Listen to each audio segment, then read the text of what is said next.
Hey everyone, happy April to all of you. Thank you so much for clicking on this video. If you are clicking on this, that means that you are one of our amazing prayer partners, and this is your April update. And I'm going to start out the way I always start out, just saying thank you, thank you, thank you, thank you, thank you. Prayer partners, like I cannot thank you enough for all the hard work and time that you're putting into praying for our students.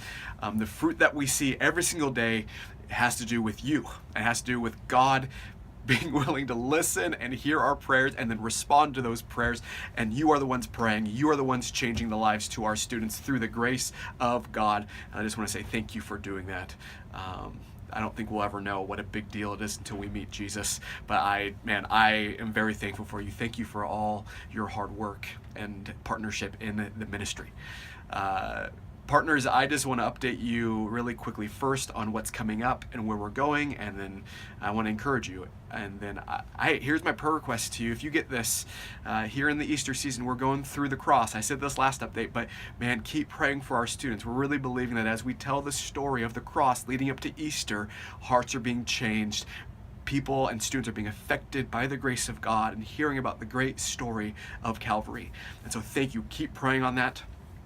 Later on in the spring, be praying for our students who are getting ready for summer. Be praying for summer break. That summer break would not be one of complacency and laziness spiritually, but of a thriving life in Christ this summer, where they would grow even more this summer.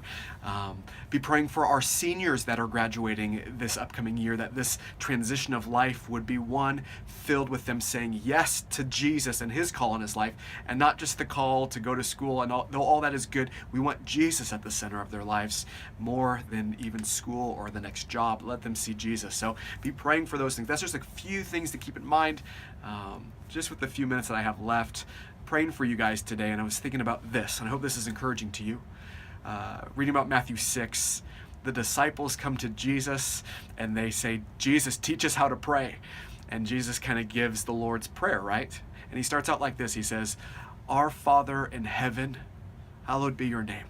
Like, we can just stop on this idea of our Father in heaven. Jesus speaks to the disciples and says, this is how I want you to see the God that you're asking stuff for.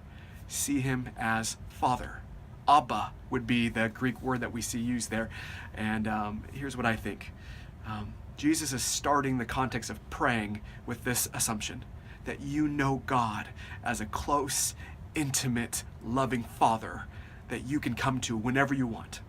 See, if you're like me, praying for people, kind of on some of my bad days, I feel like, man, this feels like a chore more than a joy to do. We're like 7 months into you guys being prayer partners, and I guarantee some of you have hit the wall a little bit like, oh man, this is hard. I don't even know these kids. I don't even know what's going on. How do I keep praying? And I want to tell you, first of all, that's normal.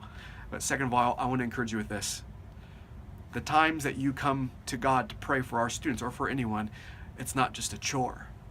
It is rooted and seated in this deep, intimate place of friendship that you have with God. Romans 6 is going to say that you've been justified and now you are at peace with God and you've been reconciled back to him relationally.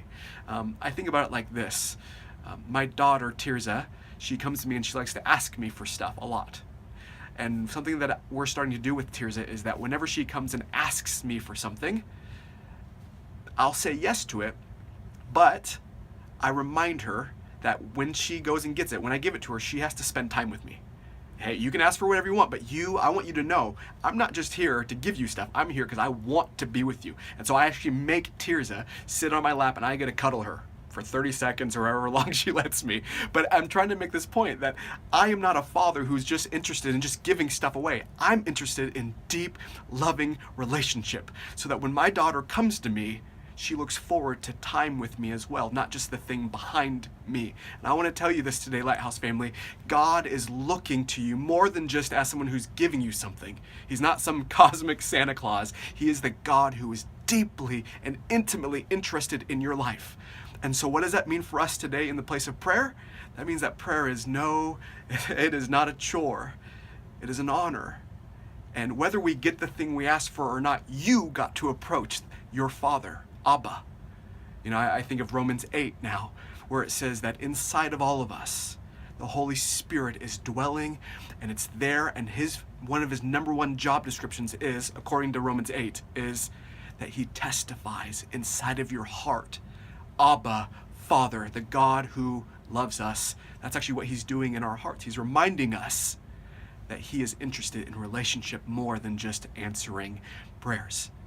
Lighthouse family, this is not any guilt trip or anything like that. I'm just saying, I love that you're praying with us, but my prayer is that you would be receiving the beautiful, like close, intimate relationship with Jesus as you pray for our students. And I hope that God and the Holy Spirit are ushering you into relationship as you pray with us. And maybe it hasn't been that, but I want to encourage you today, if it hasn't been that, get back to that.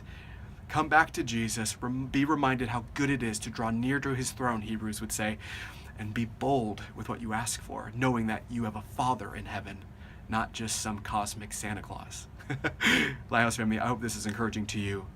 We love you guys. Thank you for your time. Thank you for your prayers. I hope you have a great day. Bless you. See you soon.